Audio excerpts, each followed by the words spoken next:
Okay na. Marami mag-video. Nakakapagod yun.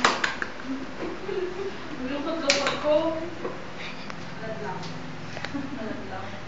Natawagan ko nga muna yung boyfriend ko. Oh, boyfriend.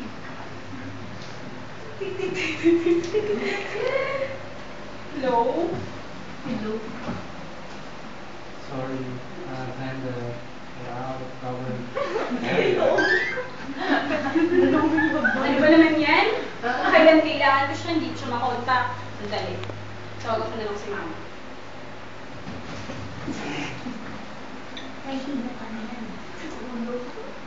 Hello? Sorry again. Just taking on for. Bakit kaya mga tao kinukontakin pag kailangan mo sila? Natawagan? Dali ba to?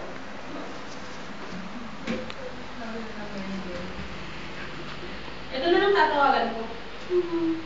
John 14:1?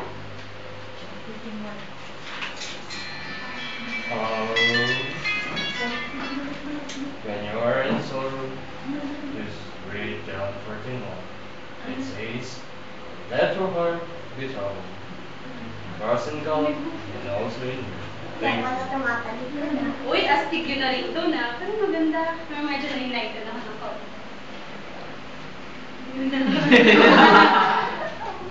Ay, hindi ko naman. Ano ba yan? Lagi na lang ganito yung nangyayari. Pag kailangan ko yung mga tao, hindi ko sila makontak, hindi ko sila makausap. Akala ko pa naman tutulungan niya ako, tapos hindi niya pala ako tutulungan. Talaga siya masahan. Ito ba nawa ko? Dahil ko nga to. Psalms 27:1. Sorry, it's 27 too, man. It says when evil people came to devour you, when your enemies and foes attack you, they will stumble and fall.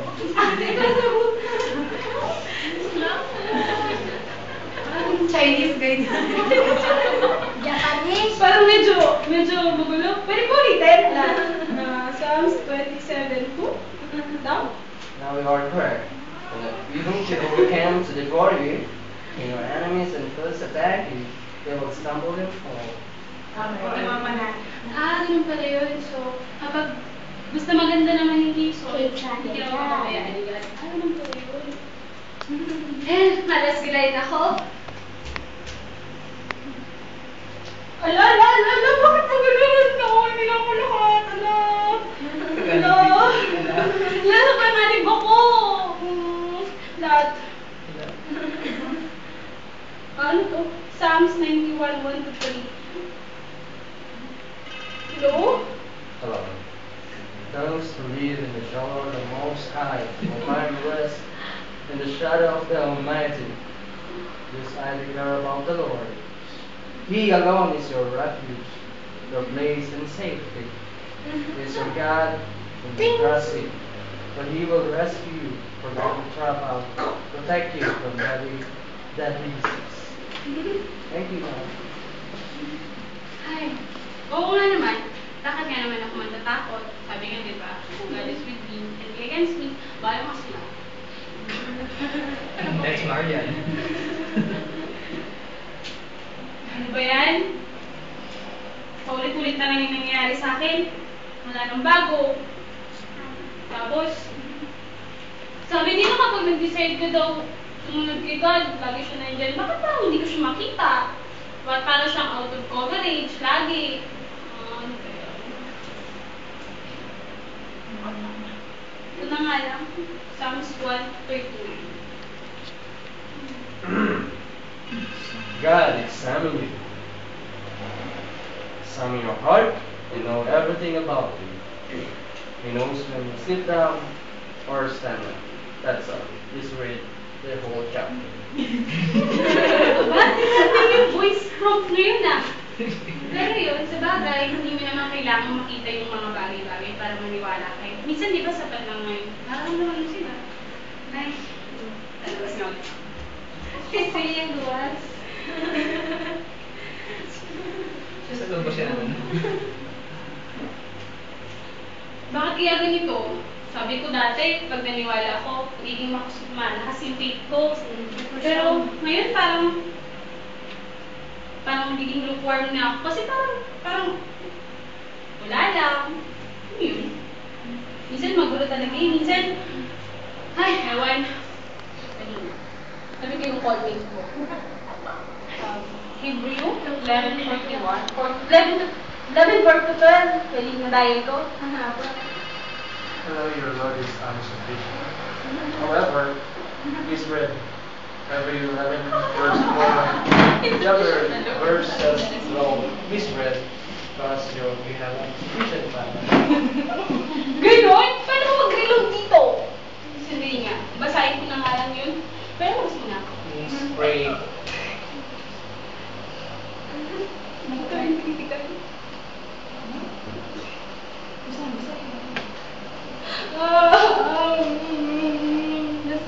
Hindi ito kayo mangyari sa akin.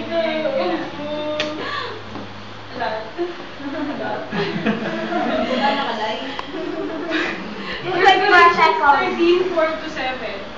Ano naman kaya ito? Love, labis mo lang. So I think you are Miss Diane because it says here when you are body and birth.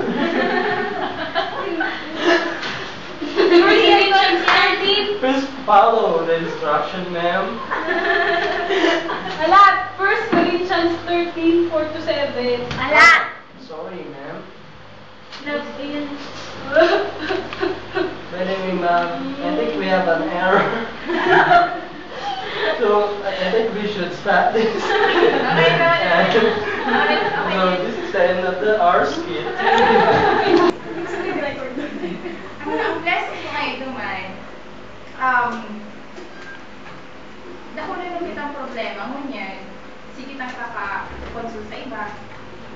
Dito na, sa Bible pala ang answer sa lahat ng problema natin. Halimbawa, yung first syndrome, ang ano niya, you are in sorrow.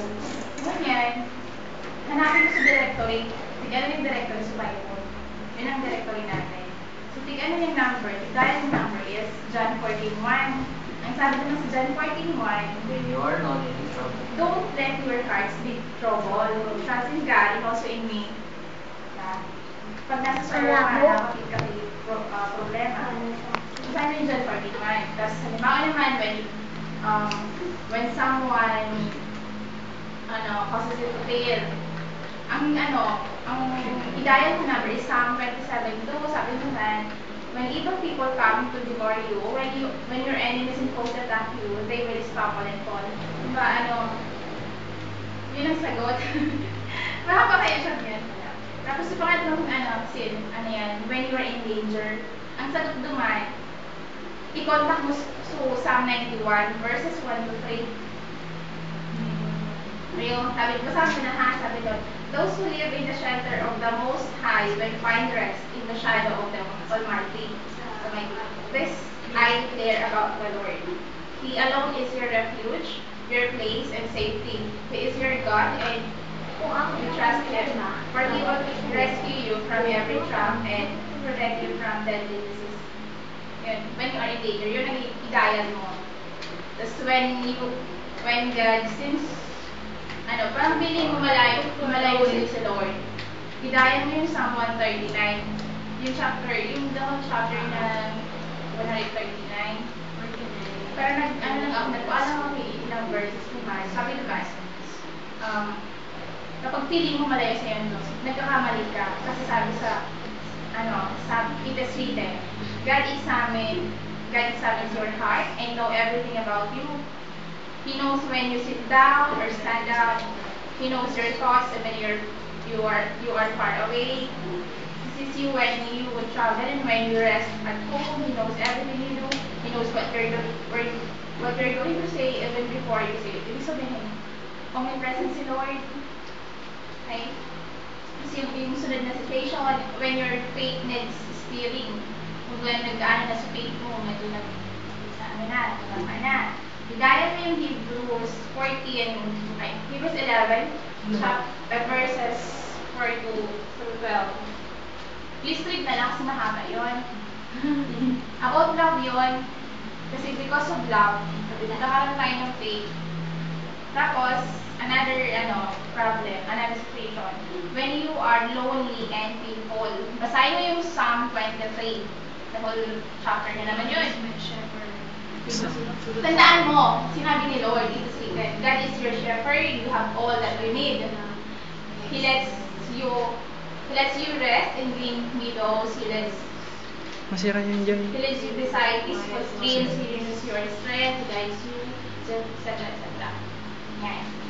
Tapos, alam mo, tapos i-ano ko na lang, yung last, sa concentration, when you want peace and rest, saan natin makikita yun? Sa Matthew 11:28, sabi naman doon, come to God, come to me. Let us come to God, all of you who are weary and carrying heavy burdens, and He will give you rest. Tapos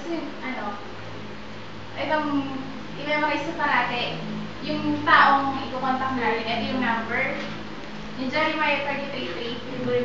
Yes, favorite ko to. Di ba, when you have, kung mag-asat yung mind mo, asat ka, tapos marami kang problema, marami kang questions sa buhay, bakit ganito, ganyan. So, dahil mo yung 33:3, ano sinasabi sa Jeremiah 33:3? Just call to Him and He will answer you and show you great and unsearchable things you do not know. So, yun na ito. Sa lahat ng problema natin, lagi may kasagutan.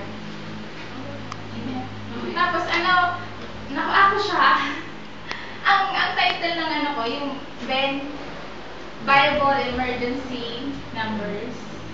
Yan. Ako siya sa Facebook. Nakakatawa. Kasi Ngunyan, kaya, Bible Emergency Numbers, tandaan niyo yung mga numbers na yun. Marami pa siya. Marami pa mga emergency numbers duman, nakasurat. Just read Ako for lang ano yung thing. ilang. Tapos kasi sabi ni Pastor Mark, Oh. naging blessing ko siya sa Facebook sa Facebook siya ali.